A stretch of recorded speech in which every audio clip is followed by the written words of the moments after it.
Hello, guys. I've been watching you guys, and it seems like a lot of you are kind of getting worried after watching John Pryor do his closing arguments. But, guys, no need to worry. And there's why.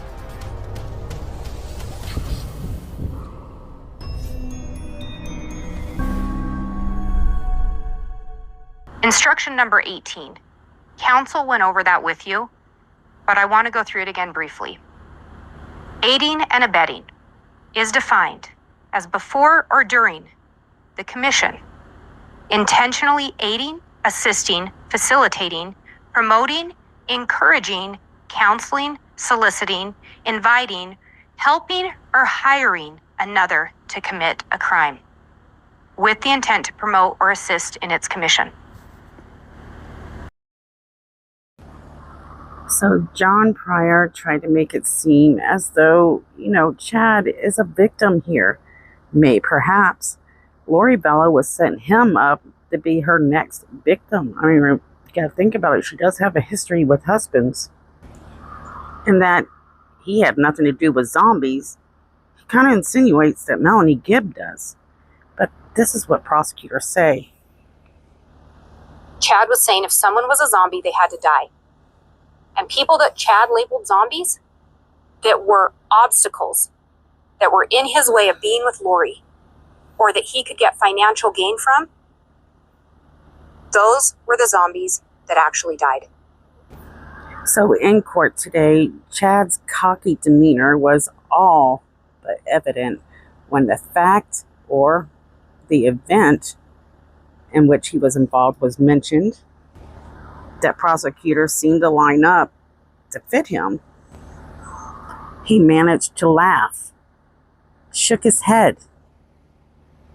We even noticed this. The man that we've been waiting to see some type of remorse or regret might have been just lured in by Lori and now he's made a mistake. No, there was no remorse, no regrets. There was no indication that he felt sorry for any of it.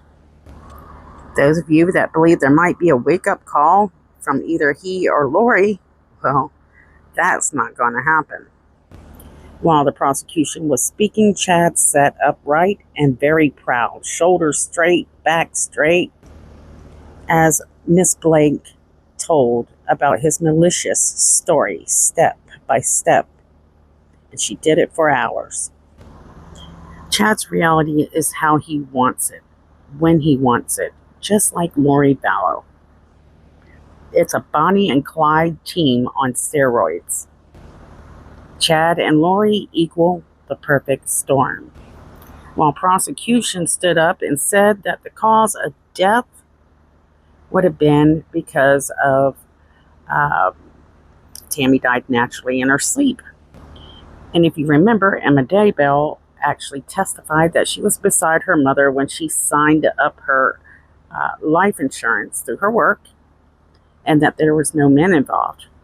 But prosecutors said on October 18th of 2019, Chad mentioned on a document this life insurance, her health issues had actually begun October 18th, 2019. There was no indication that he realized she was having health issues before that.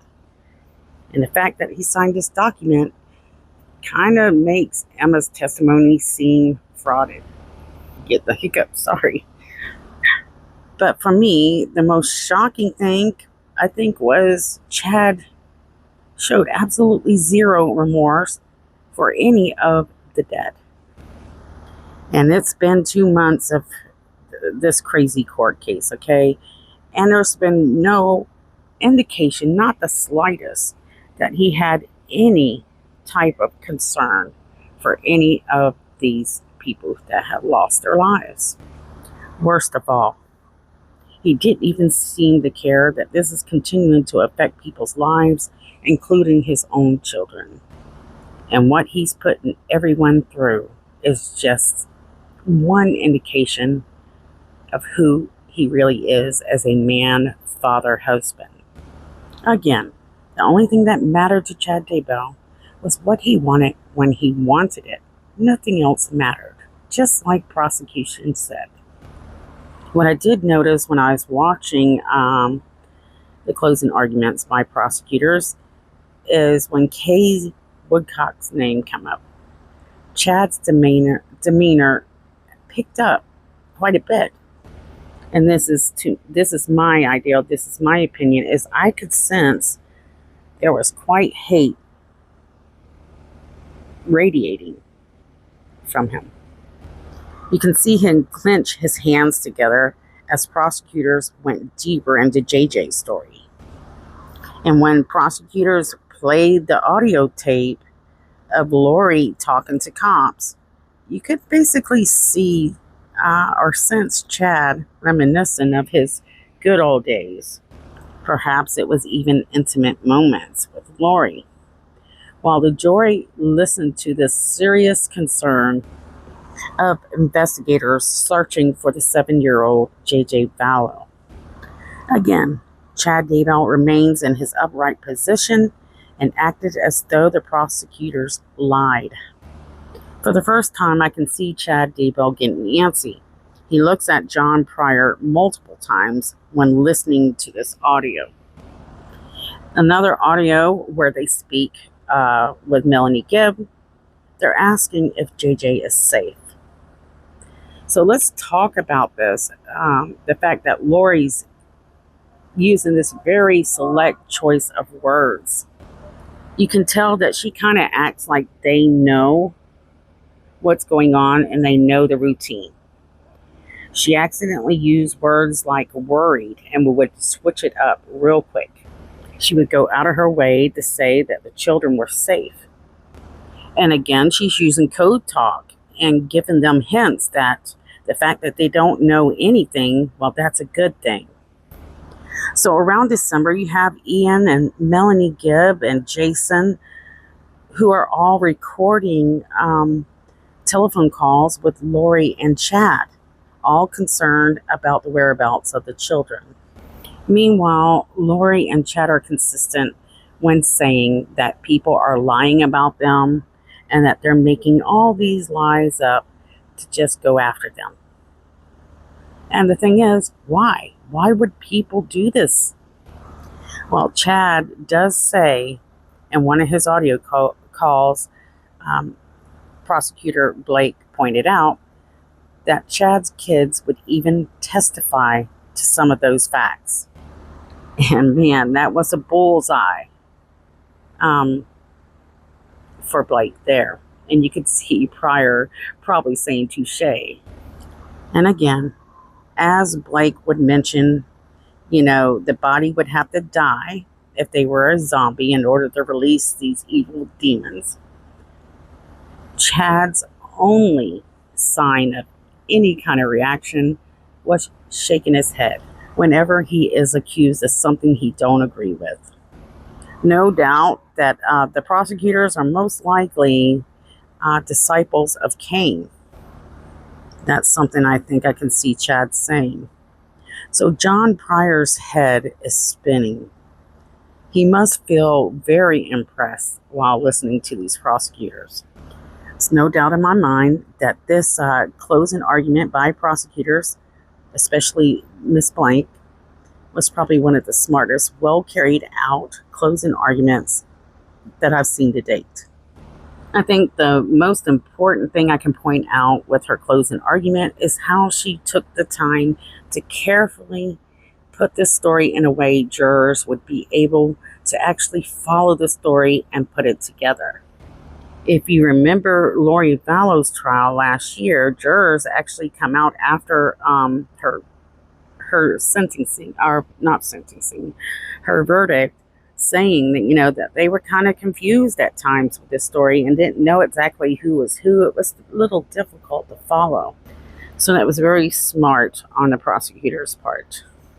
And I know that I was thinking the way this story was in trial was kind of sloppy. And I thought that jurors would have a difficult time. I think most of you did as well. But after this closing argument, I think it might even help speed up, the jury coming to a verdict. Now, something else I notice is how Chad's demeanor changes when he's listening to another audio where he's giving a blessing to Alex Cox. Many of you had actually thought that this sounded like a plan that was actually be carried out in the very near future and possibly involving his death. Many people believe that Alex Cox might have still been murdered and they weren't able to figure it out. Prosecutor said that Zulema said after getting off the phone with Chad after receiving that blessing, he seemed worried and that he felt like he might be the fall guy. A lot of us know that if Alex Cox had been alive, and I think this is why he's no longer here as well, because Lori knew that Alex Cox, he's going to sing. If you corner him, he's going to sing. And if he were alive today and all of them were busted and put behind bars, there's no doubt in my mind we would have found out exactly what happened. So now jurors need to put all this information together, which is a ton of information, and go and deliberate for hours. They're probably, it's a little different than last time. The weekend's not right here. They have tonight and they know it, so they'll probably get dinner and deliberate, and maybe possibly tomorrow we could get an answer. It really depends on, if they're on the same page, if they understand everything that they've sat and listened to for this many, many weeks. And I think one of the biggest factors that is going to do him in is where they found the children. They were on his property. And then the police recording when he was arrested right after that basically shows him acting as if he's busted and he knows he's never coming home again, and he kind of insinuates that. So, this crazy story is finally coming to the end for at least Idaho. So many of the prosecutors and the defense, they're going to be so glad to have this behind them. I'm pretty certain it was a lot of work. Seeing a lot of the investigators attending trial, very interested in the outcome. That's interesting to me. And also, it was very interesting watching John Pryor go over and beyond trying to defend his client. But will it do any good? I hope that John Pryor does the interview with Nate Eaton. That would be so cool. I really don't do much one-on-ones, and I'm not really set up for that. I talk to people behind the scenes, and I write down the information, and I share it with you guys. But if I was set up, that would probably be one of the people I might like to interview. But not right now. I would want to interview him, say, when I know there's no chance for appeals or anything like that. Now, I bet the kids are on the edge of their seats right now because they've lost one parent. And you can tell that they're very supportive of their father, whether we agree with it or not. And what you must understand, their main concern right now is that he beats the death penalty. I was hoping that John Pryor would encourage his client to do the plea deal so that way we could get a little bit more truth. But after watching Chad in court, even in the times that he should have felt afraid, he just really wasn't in the reality. He's somewhere else. He really thinks the world is rotating around him. And this is kind of confusing to me because Lori's the same way. And it's going to be interesting if they hadn't been caught. It'd be a matter to me who was going to take who out first. I mean, I've never seen such a perfect, I don't know how to word it, two people who were so alike meet up in this big, big world. So what did you guys think of Chad? Do you think that he did anything? Do you think he played a bigger part than what he's admitting to? John Pryor, he is admitting that there was murder happening. There's homicides, but Chad has nothing to do with it. Do you guys believe that? No doubt in my mind, that whole family likes to play victim and likes to manipulate people to get things. So Chad does show signs of being a psychopath, in my opinion. So what will the jury pick up on Chad? I am dying to know. I cannot wait, and they may get a few interviews with a few jurors, and so we may get to find out, did they think he was kind of crazy? Did they think he was innocent? But, the lives that were taken in this case is terrible. But I think the one person that I really feel for is Tammy Daybell, because it seemed like she had no one on her side the whole entire trial except for her sister. JJ had the Woodcocks. Tylle had some of the Cox family and the Woodcocks. But Tammy, it was just so horribly sad. So, everything's still going right now, and I'm going to make another video where I take your comments and how you feel about this trial, and we'll talk about it. So make sure you comment below and say, use this comment.